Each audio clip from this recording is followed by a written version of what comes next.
ITV Evening News with Lucrezia Millarini.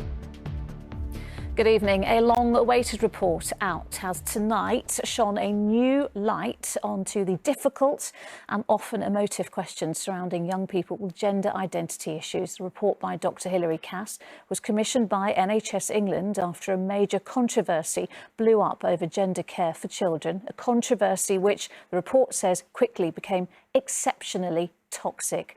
Her report says young people seeking gender treatment have been let down by remarkably weak evidence.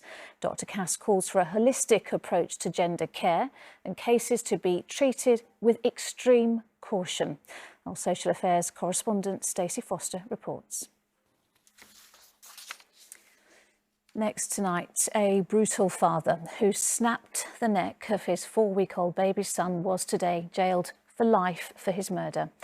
Ollie Davis was found dead in his cot at the family's home in Leicester with broken and fractured bones all over his body.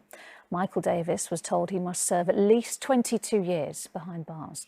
The boy's mother, who was convicted of a lesser charge, was also sent to prison. Ben Chapman reports. 3 sons of the leader of Hamas, Ismail Haniyeh, have been killed in an Israeli airstrike in the Gaza Strip. An inquest heard details today of how a student died as a result of her long-term abuse of laughing gas. Ella Mercer, who was 24, inhaled 2 to 3 big bottles of nitrous oxide a day. When the emergency services were called to her home, she told them she could no longer walk. She died in hospital 24 hours later. Since her death, possession of laughing gas has been made illegal. Ellie Pitt reports.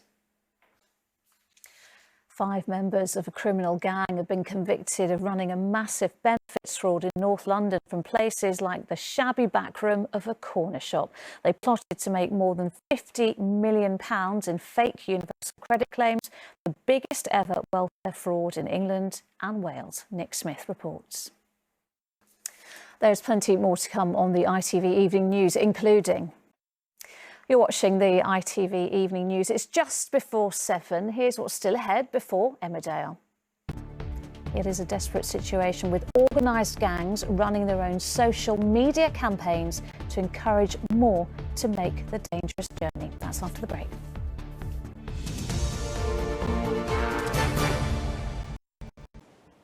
Organisers of the Aintree Grand National, which takes place on Saturday, say they hope a series of safety measures will prevent a repeat of last year's distressing scenes.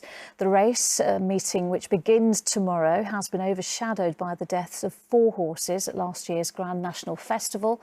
The start of the race itself was also disrupted by protesters. Amy Welsh reports.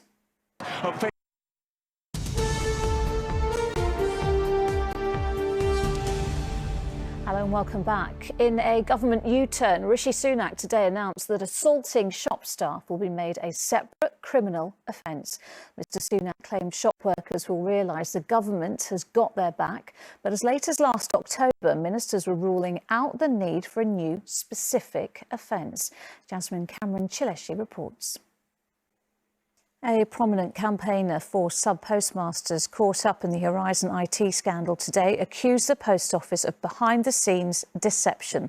The former Conservative MP, Lord Arbuthnot, speaking at the public inquiry, claimed the company was trying to cover up issues with the Horizon system. Well, Geraint Vincent joins us from the inquiry. Geraint, what else did he say?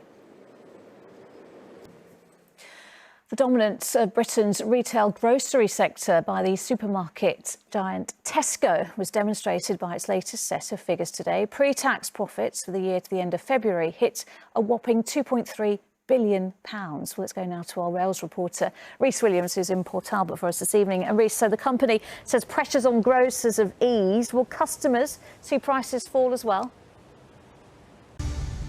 But first, we have exclusive evidence tonight that the large sums of government money poured into policing the small boats on the French side of the Channel are failing to control the problem. In some cases, French border police paid by Britain to patrol the beaches simply turn migrants back to their camps from where they will try again. In one incident, ITV News filmed as police apparently stood by while a large group waded into the sea to board an already crowded dinghy. Our correspondent Peter Smith went to northern France, where the small boat crossings are a desperate need for some and a thriving business for others.